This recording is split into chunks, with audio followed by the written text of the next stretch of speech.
السلام علیکم ناظرین ابو زبید بن ورقہ بن عامر زبیدی رضی اللہ تعالیٰ عنہ کہتے ہیں کہ میں بھی ان پہاڑ والے مسلمانوں میں شامل تھا۔ رومیوں نے ہر طرف سے ہمیں گھیر رکھا تھا۔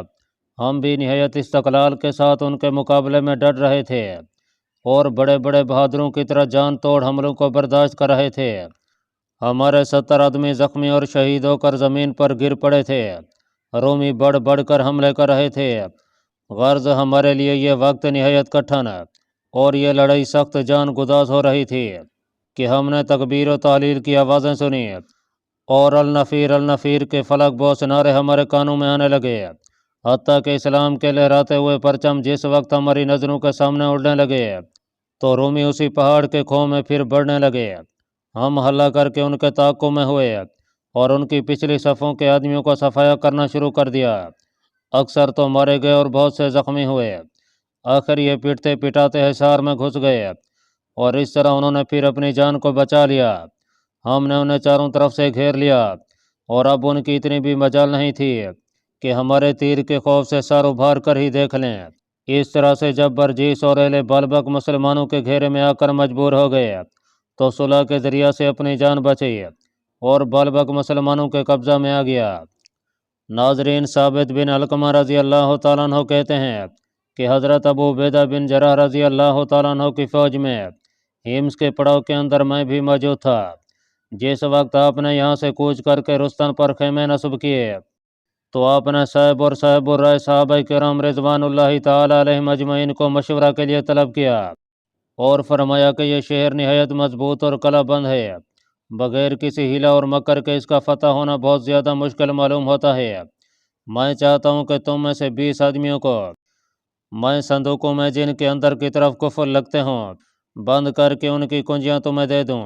جس وقت تم شہر میں پہنچ جاؤ تو اللہ کا نام لے کر شہر والے مشرکوں پر ایک دم ٹوٹ پڑو، پھر تمہاری مدد و اعانت کر دی جائے گی۔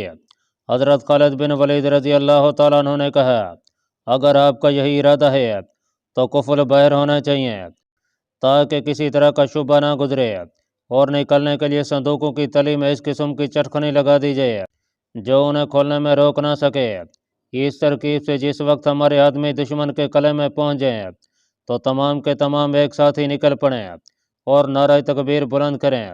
جس وقت یہ نعرے بلند کریں گے ان کی اعانت کے لیے فوج روانہ کر دی جائے گی۔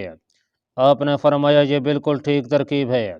اس کے بعد آپ نے رومیوں کے کھانے کے صندوق منگا کر ان کے نیچے کے تختوں کو توڑ کے ان میں چٹکنیاں لگوائیں، اور جب یہ مکمل ہو گئے تو ان میں سب سے پہلے سبقت کرنے والے حسب ذیل حضرات تھے: حضرت زرار بن ازور، مسیب بن نخجال فزاری، ذوالقلع حمیری، عمر بن مادی کرب، مرکال ہاشم بن عتبہ، کیس بن حبیرہ، عبد الرحمن بن ابو بکر صدیق، عبد الرحمن بن مالک اشتر، اوف بن سالم، عامر بن کاکل فزاری، مازن بن عامر، ربیہ بن عامر، ارکمہ بن ابو جہل، عقبہ بن عاص، اسید بن سلمہ، دارم بن فیاض ابسی، سلمہ بن جلیب، فار بن حرملہ، نوفل بن جرال، جندرہ بن سیف اللہ رضی اللہ تعالیٰ عنہم اور عبداللہ بن جعفر تیار رضی اللہ تعالیٰ عنہ کو آپ نے ان سب حضرات پر سردار مقرر فرمایا تھا۔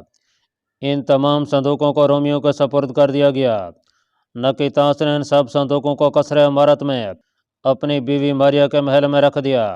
حضرت ابو عبیدہ بن جراح رضی اللہ تعالیٰ عنہ نے فوج کو کوچ کرنے کا حکم فرمایا اور ایک گاؤں میں جس کا نام سوید تھا پہنچ کر پڑاؤ کیا۔ جب کسی قدر رات چلی گئی اور ظلمت نے دنیا والوں پر پردہ ڈال دیا تو آپ نے حضرت خالد بن ولید رضی اللہ تعالیٰ عنہ کو لشکر ذوف کے ہمراہ مجاہدین کی مدد کے لیے روانہ فرمایا۔ آپ رستن کے پل کے قریب ہی ابھی پہنچے تھے کہ شہر میں تحلیل و تکبیر کی آوازیں گونجتی ہوئی سنائی دیں۔ ان مجاہدین صحابہ رضوان اللہ تعالیٰ علیہم اجمعین کے ساتھ اس طرح قصہ پیش آیا کہ جب ان صندوقوں کو جن میں یہ حضرات مقفل تھے رومیوں کے سپرد کر دیا گیا اور رومیوں کے سردار نے انہیں اپنی بیوی کے محل سرا میں رکھ دیا تو یہ عربوں کے چلے جانے کے شکریہ میں اپنے سرداروں کو لے کر کنیسہ کی طرف چلا گیا تاکہ وہاں پہنچ کر نماز شکریہ ادا کرے۔ انجیل کے پڑھنے کی آوازیں کنیسہ کے در و دیوار سے بلند ہوئیں تو ماریہ کے محل سے ٹکراتی ہوئی توحید پرستوں کے کانوں میں بھی پہنچیں۔ انہوں نے صدوقوں کے پٹ الٹ الٹ کے اسلحہ لگایا اور لڑائی کے لیے چاق و چست ہو کے ماریا کی طرف بڑھنا شروع کیا۔ اس کے پاس پہنچے، شہر کی کنجیوں کا مطالبہ کیا۔ جس وقت اس نے دے دی تو تعمیر و تحلیل کے فلک بہت نعرے مارتے اور اپنے آقا دو جہاں محمد صلی اللہ علیہ وسلم پر درود و سلام پڑھتے ہوئے اس کنیسہ پر جہاں انجیل کے دورے ہو رہے تھے جا پڑے۔ رومی چونکہ نہتے تھے، مقابلے کتاب نہ لا سکے اور شہر کے دروازے کی طرف بے سر و سامانی کی حالت میں بھاگ کھڑے ہوئے۔ مسلمانوں کے اس چھوٹے سے دستہ کے 9 عمر سپہ سالار حضرت عبداللہ بن جعفر تیار رضی اللہ تعالیٰ عنہ نے ربیعہ بن عامر، اسید بن سلمہ، اکرمہ بن ابو جہل، عقبہ بن عاص اور فارع بن حرمہ رضوان اللہ تعالیٰ علیہم اجمعین کو شہر کے دروازوں کی کنجیاں دیں اور فرمایا کہ لا الہ الا اللہ محمد الرسول اللہ، اور اللہ اکبر کی آوازیں لگاتے ہوئے شہر کے دروازے کھول دو۔ تمہارے مسلمان بھائی شہر کے چاروں طرف تمہاری مدد کے لیے تیار ہیں۔ یہ باب قبلی کی طرف، جسے باب ہمس بھی کہتے ہیں، بڑھے اور تکبیر و تحلیل کے نعروں کے ساتھ اسے کھول دیا۔ دروازہ کے کھلتے ہی گویا باب اجابت کھل گیا۔ چاروں طرف سے ان کی آوازوں کا استقبال فلک شگاف نعروں کے ساتھ ہونے لگا اور اللہ اکبر کی آوازوں کے ساتھ ساتھ توحید کے فرزند اسلامی فوج کے قائد اعظم حضرت خالد بن ولید رضی اللہ تعالیٰ عنہ اپنا لشکر لیے ہوئے شہر میں داخل ہوئے۔ تثلیث کے بندوں نے جب توحید کے نعرے سنے تو سمجھ لیا کہ ہم مسلمانوں کے قبضہ میں آ گئے، تو یہ الفاظ کہے کہ ہم تمہارے ساتھ نہیں لڑتے، ہم تمہاری قیدی ہیں، ہمارے ساتھ عدل و انصاف کرو، تم ہمیں ہماری قوم سے بھی زیادہ عزیز ہو۔ اپنے آپ کو مسلمانوں کے سپرد کر کے ان کی حراست میں آ گئے۔ حضرت خالد بن ولید نے ان پر اسلام پیش کیا۔ بعض ان میں سے مسلمان ہو گئے اور اکثر اپنے دین پر ہی قائم رہے، جنہوں نے جزیہ دینے کا وعدہ کر لیا، مگر سردار نکیتاس نے اس کا بھی انکار کیا۔ حضرت خالد بن ولید رضی اللہ تعالیٰ عنہ نے فرمایا کہ پھر ایسی صورت میں تجھے ماں اپنے بال بچوں کے بھی یہاں سے نکل جانا ہوگا۔ چنانچہ یہ رستن سے ماں اپنے اہل و عیال کے سیدھا ہمس کی طرف چلا گیا اور وہاں پہنچ کر فتح رستن کی خبر دی۔ اہل ہمس یہ خبر سن کر بہت سٹ پٹائے اور یہ سمجھ گئے کہ اہل عرب اب یہاں آ کر تخت و تاراج کرنا ہی چاہتے ہیں۔ حضرت عبداللہ ابن جعفر رضی اللہ تعالیٰ عنہ نے حضرت ابو عبیدہ بن جراح رضی اللہ تعالیٰ عنہ کے پاس فتح رستن کی اطلاع دی۔ آپ نے سن کر سجدہ شکر ادا کیا اور یمن کے 1000 سپاہیوں پر حضرت بلال بن مرہ یشری کو امیر لشکر مقرر کر کے رستن کی حفاظت کے لیے روانہ کر دیا۔ رستن پر جس وقت مجاہدین کا پوری طرح تسلط ہو گیا تو حضرت خالد بن ولید اور حضرت عبداللہ بن جعفر تیار رضی اللہ تعالیٰ عنہم حضرت ابو عبیدہ بن جراح کے لشکر میں آ ملے اور مسلمانوں کا یہ لشکر حمات کی طرف روانہ ہو گیا۔ ناظرین، اہل حمات نیز اہل شیرز، جیسا کہ ہم پہلے بیان کر چکے ہیں، مسلمانوں کی صلح میں داخل تھے، مگر اہل شیرز کے جس سردار سے مسلمانوں نے صلح کی تھی اس کا انتقال ہو چکا تھا، اور ہرقل بادشاہ نے اس کی وجہ ایک سرکش اور ظالم سردار کو جس کا نام نکسا معمور کر کے یہاں بھیج دیا تھا، اور اس نے اس صلح کو فسخ کر دیا اور اہل شیرز کو اپنے پنجہ ظلم میں گرفتار کر کے انہیں کافی مزہ چکھا دیا۔ یہ مقدمات قتل میں رشوتیں لیتا، مال چھینتا اور در پردہ کھانے پینے کی چیزوں کے خوب عطیات قبول کرتا۔ جس وقت حضرت ابو عبیدہ بن جراح کو راستہ میں نقض صلح کی خبر پہنچی تو آپ نے سواروں کا ایک دستہ ان کی طرف بھیج دیا تاکہ ان سے پہلے وہاں پہنچ کر تخت و تاراج کر دے۔ چنانچہ اس نے وہاں پہنچ کر ان کے شہر کو لوٹنا شروع کر دیا، جس سے شہر والوں میں ایک ہنگامہ پیدا ہو گیا۔ سردار نکس ان کی شور و فریاد سن کر اپنے قلعے سے باہر نکلا اور روسا اور معززین شہر کو جمع کیا اور ان کے وسط میں بیٹھ کر کہنے لگا، باشندگان شہر، تم جانتے ہو کہ ہرقل نے مجھے تمہاری حفاظت نیز شہر اور تمہارے مال و اموال اور بال بچوں کی نگہداشت کے لیے تم پر مامور کیا ہے۔ اس لیے میرا فرض ہے کہ میں ہر طرح سے تمہاری حفاظت کے فرض کو بجا لوں۔ یہ کہہ کر اس نے اسلحہ خانے کا دروازہ کھولا اور ہتھیار تقسیم کر کے لڑائی کا حکم دے دیا۔ رومی اسی تقسیم میں تھے کہ حضرت خالد بن ولید میں لشکر ذوف کے ساتھ یہاں پہنچ گئے اور ان کے مقابلے میں چھاؤنیاں ڈال دیں۔ آپ کے بعد حضرت یزید بن ابو سفیان اپنی جماعت کے ساتھ ہے اور ان کے بعد سردار لشکر حضرت ابو عبیدہ بن جراح بھی اپنے تمام لشکر کے ہمراہ تشریف لائے۔ اہل شیرز مسلمانوں کا یہ لو لشکر دے کر سہم گئے۔ حضرت ابو عبیدہ بن جراح رضی اللہ تعالیٰ عنہ نے اہل شہرز کے نام ایک یادداشت حسب ذیل الفاظ میں روانہ کی۔ باشندگان شہرز، تمہارا قلعہ بالبک اور رستن کے قلعوں سے زیادہ محفوظ نہیں ہے، اور نہ تمہاری فوج ان کی فوجوں سے زیادہ بہادر ہے۔ اس لیے میرا یہ مکتوب پڑھتے ہی تم میری اطاعت کر کے ہماری قیادت میں داخل ہو جاؤ اور مخالفت پر کمر بستہ نہ ہو، ورنہ یہ مخالفت و بال ہو کر تم پر نازل ہوگی۔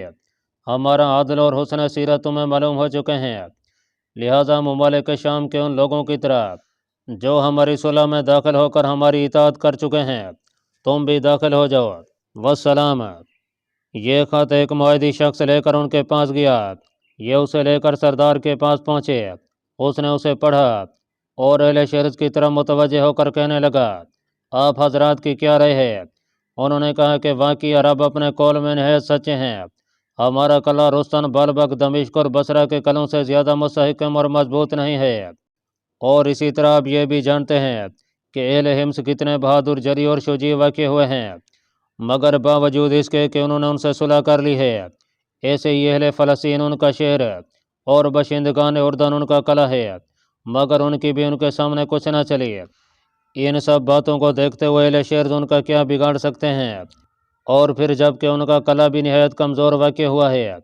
نیکس یہ سنتے ہی غصہ کی آگ میں جل گیا، اہل شہر کو گالیاں دیں اور اپنے غلاموں کو ان پر حملہ کرنے کا حکم دے دیا۔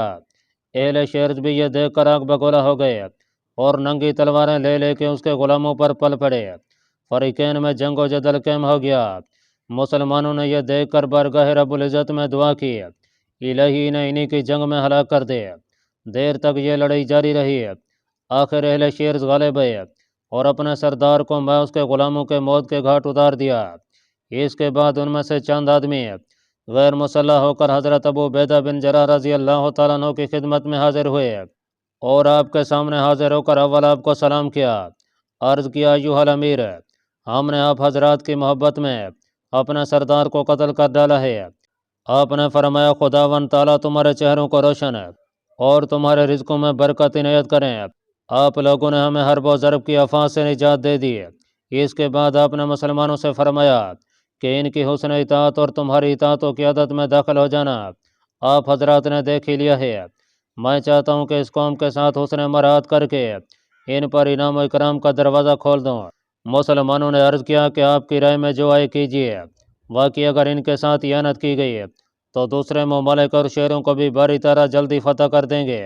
آپ اہل شہر کی طرف متوجہ ہوئے اور فرمایا، تمہیں خوش ہو جانا چاہیے، میں تم پر کسی طرح کا جبر روا نہیں رکھنا چاہتا۔ جو شخص خوشی سے ہمارے دین میں داخل ہونا چاہے اس کے لیے وہی حقوق ہیں جو ہمارے واسطے ہیں، اور ان پر وہی فرض عائد ہوتے ہیں جو ہم پر۔ نیز 2 سال کا خراج ان پر معاف ہے، لیکن اگر کوئی شخص اپنے ہی مذہب پر رہنا چاہے تو اسے جزیہ ادا کرنا ہوگا، اور 1 سال کا خراج اس پر معاف ہے۔ رومی یہ سن کر بہت خوش ہوئے اور کہا کہ آپ کی اطاعت قبول کرتے ہیں، یہ ہمارے سردار کا قصر امارت ہے، آپ چونکہ اس کے زیادہ حقدار ہیں، اس لیے ہم ہدیہ کے طور پر آپ کی خدمت میں پیش کرتے ہیں۔ اس کے اندر جو کچھ مال و متاع، برتن اور آدمی ہیں، وہ سب آپ کی ملک ہیں، آپ انہیں اپنے تصرف میں جس طرح چاہیں لا سکتے ہیں۔ حضرت ابو عبیدہ بن جراح نے اس فتح کا سب مال و اسباب جمع کر کے 5واں حصہ خود رکھ لیا اور باقی تمام سامان مسلمانوں پر برابر برابر تقسیم فرما دیا، اور منادی کرا دی کہ یا معاشر المسلمین، تمام فتوحات سے زیادہ آسانی کے ساتھ رب العزت نے تمہارے ہاتھ سے اس شہر کو فتح کرا دیا ہے۔ اب اہل حمص تمہاری ذمہ داری اور عہد سے نکل چکے ہیں، اس لیے حمص کی طرف لوٹ چلو، خداوند تعالیٰ تمہیں جزائے خیر عنایت فرمائیں گے۔ چنانچہ ایک دستہ بدور مقدمۃ الجیش کے آپ کے آگے آگے جا رہا تھا۔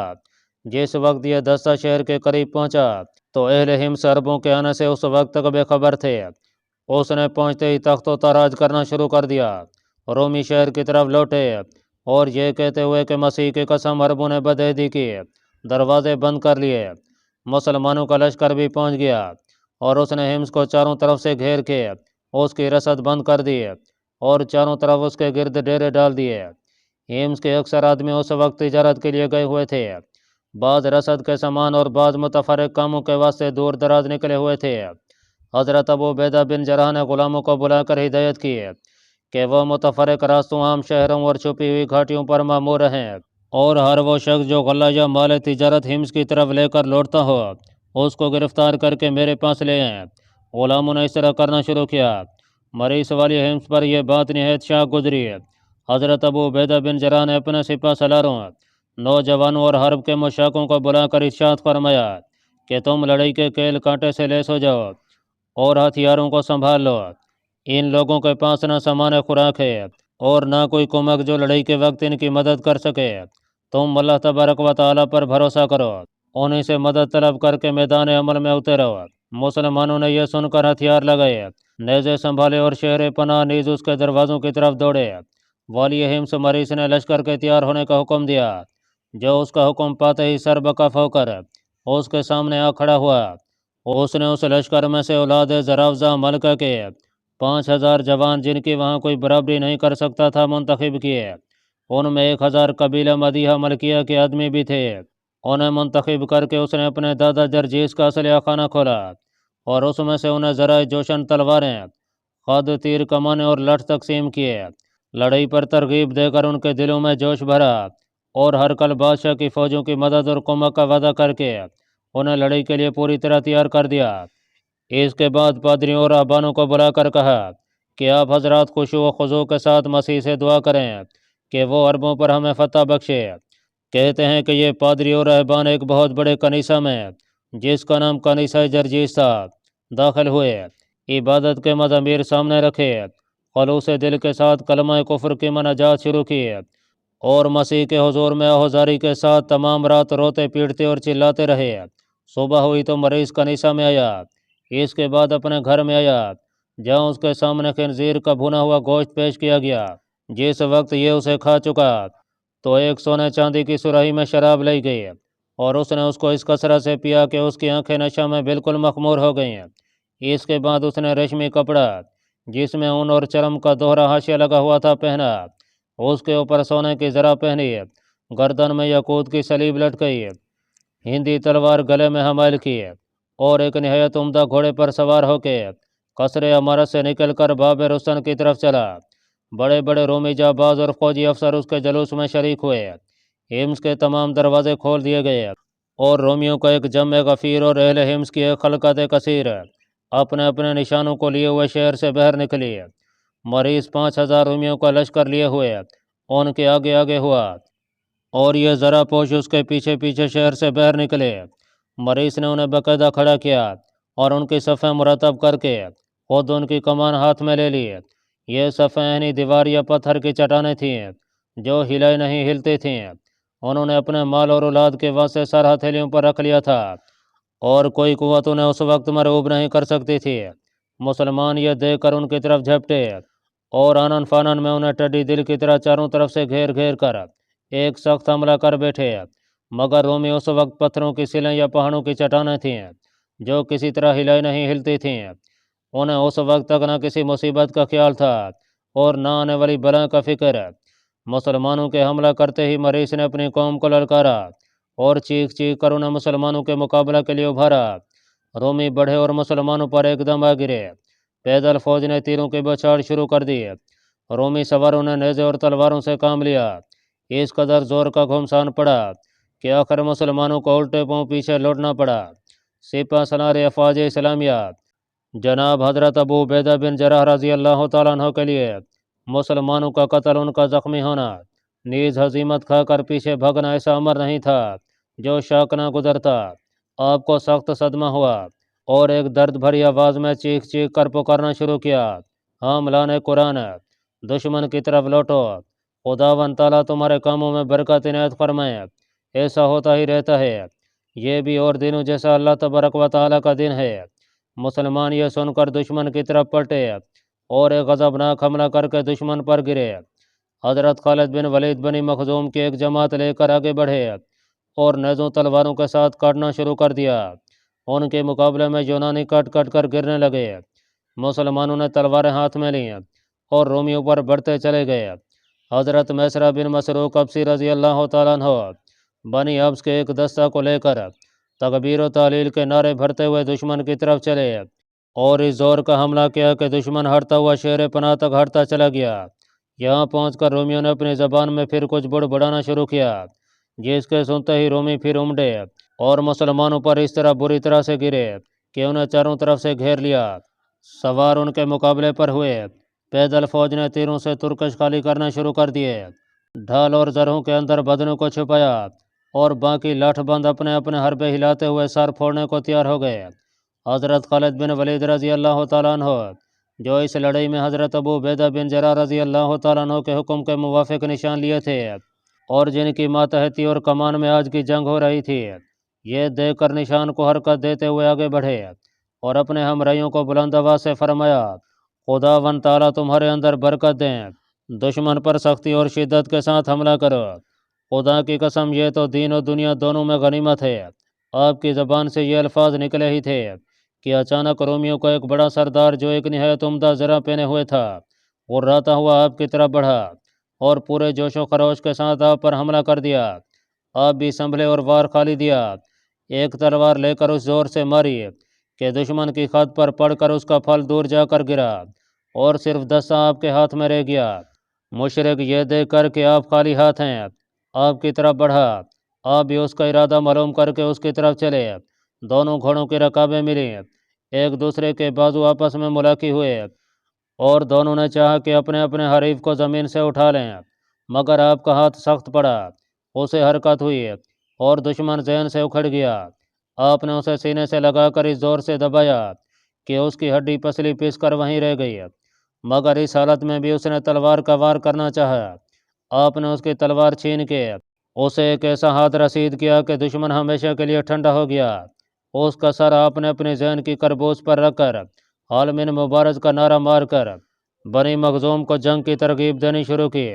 بنی مخزوم اپنے سردار کی یہ صدا سن کر دشمن پر ٹوٹ پڑے اور بڑھتے ہوئے دشمن کے وسط تک پہنچ گئے۔ حضرت خالد بن ولید دائیں بائیں مارتے اور بلند آواز سے نعرے لگاتے جاتے تھے کہ میں رسول اللہ صلی اللہ علیہ وسلم کا صحابی خالد بن ولید ہوں، میں ایک بہادر شاہ سوار اور قاتل قوم پلید ہوں۔ جنگ کے شرارے بلند ہو رہے تھے اور قتال شدید حال من مزید کے نعرے لگا لگا کر دہکتی ہوئی آگ کو اور بڑھا رہا تھا۔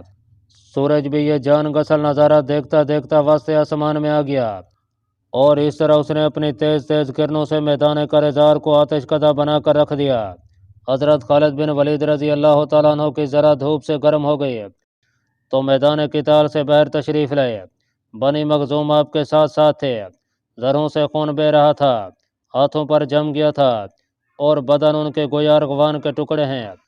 شاہ سوار بنی مخزوم حضرت خالد بن ولید رضی اللہ تعالیٰ عنہ اس دستہ کے آگے حسب ذیل اشعار جن میں شان رز کوٹ کوٹ کر بھری تھی پڑھ رہے تھے، لڑائی کے دن رومی جماعت پر ہلاکت نازل ہوگی، جس وقت میں اس روز لڑائی کے شعلے بلند دیکھوں گا، نیزہ شمشیر بران اور ثقیل شدہ تلوار کو لڑائی میں آگ کے شعلے برساتے ہوئے دیکھے گا، حتیٰ کہ رومی ہلاک ہو کے ہمارے مقابلے سے دم دما کر بھاگیں گے اور نیزے اور تلواریں ان پر پڑتی ہوں گی۔ ہم سے میدان جنگ میں رومی شے ملتے رہے اور ہم نے انہیں ہر جگہ خاک و خون میں لوٹتے ہوئے چھوڑا ہے۔ آپ یہ اشعار بار بار پڑھ رہے تھے کہ حضرت ابو عبیدہ بن جراح رضی اللہ تعالیٰ عنہ نے آپ کو آواز دی، یا ابا سلیمان، باری تعالیٰ جزائے خیر عنایت کریں، تم نے اللہ تبارک و تعالیٰ کے راستہ میں جہاد کا پورا پورا حق ادا کر دیا ہے۔ ناظرین، حضرت مرکال بن ہاشم بن عقبہ بن ابی وقاص رضی اللہ تعالیٰ عنہ نے رومیوں کی کچھ غفلت معلوم کر کے اپنی قوم بنی زہرہ کو آواز دی اور روم کے میمنہ پر حملہ کر دیا۔ حضرت میسرہ بن مسروق رضی اللہ تعالیٰ عنہ بھی اپنی قوم کی جمعیت لے کر آپ کے ساتھ ہو گئے اور رومیوں کے میمنہ پر قتل عام شروع ہو گیا۔ موت ان کے سر پر کھڑی ہوئی تماشا دیکھ رہی تھی اور یہ جب بازان اسلام برابر صفیں کاٹتے چلے جاتے تھے۔ حضرت قیس بن حبیرہ رضی اللہ تعالیٰ عنہ اپنی قوم کو لے کر رومیوں کے میسرہ کی طرف چلے اور وہاں پہنچ کر تلواروں کے جوہر دکھلا دکھلا کے دشمنوں کو موت کے گھاٹ اتارنے لگے۔ حضرت اکرمہ بن ابو جہل رضی اللہ تعالیٰ عنہ، جن کے ساتھ بنی مخزوم کی ایک جان فروز جماعت تھی، رومیوں پر دوسری طرف سے گرے اور اپنے ساتھیوں کے ساتھ حملہ آور ہو گئے۔ انہوں نے نیز ان کے ساتھیوں نے شہادت کا انتظار شروع کیا، بلکہ شدت جنگ میں اپنی اپنی شہادتوں کا یقین کر لیا۔ ہیمس کی لڑائی میں سب سے زیادہ لڑنے اور قوت بازو دکھلانے والے بنی مخزوم تھے۔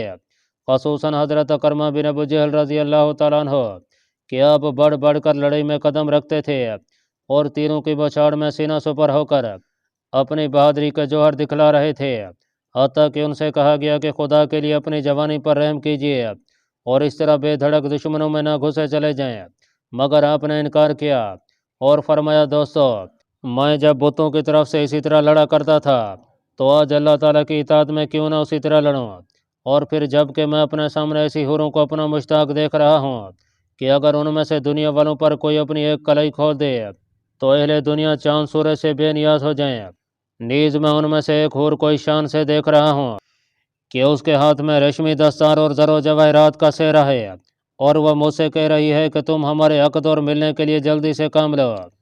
ہمارے رسول اکرم محمد رسول اللہ صلی اللہ علیہ وسلم نے ہم سے بالکل سچا وعدہ کیا تھا۔ اس کے بعد آپ نے حسب ذیل اشعار پڑھنے شروع کیے۔ میں نے حوروں کو دیکھا کہ وہ اپنے دامن کھینچ رہی ہیں اور نور ان کے لباس سے ٹپک رہا ہے، جو شخص ان کے لباس کو دیکھ لے گا وہ یاد کیا کرے گا، رب کریم آپ مجھے ان کے دیدار سے محروم نہ کیجیے۔ یہ اشعار آپ نے پڑھ کر تلوار کو پھر حرکت دی اور مشرکین میں گھستے چلے گئے۔ آپ رضی اللہ تعالیٰ عنہ برابر بڑھ رہے تھے کہ رومیوں نے ان کے حسن صبر اور لڑائی کے فنون دیکھ کر تعجب کرنا شروع کیا۔ مریض آپ کے مقابلہ کے لیے آگے بڑھا اور اس کے پاس ایک چمکتا ہوا تیز آلہ تھا۔ اس نے اسے حرکت دی اور اس زور سے آپ کو مارا کہ آپ رضی اللہ تعالیٰ عنہ کا قلب چیرتا ہوا پشت کی طرف نکل گیا۔ آپ چکرا کے نیچے گرے اور آپ کی روح ہاتھوں ہاتھ جنت کی طرف چلی گئی۔ اللہ پاک کمی بیشی معاف فرمائے۔ اللہ آپ کا حامی و ناصر ہو، آمین۔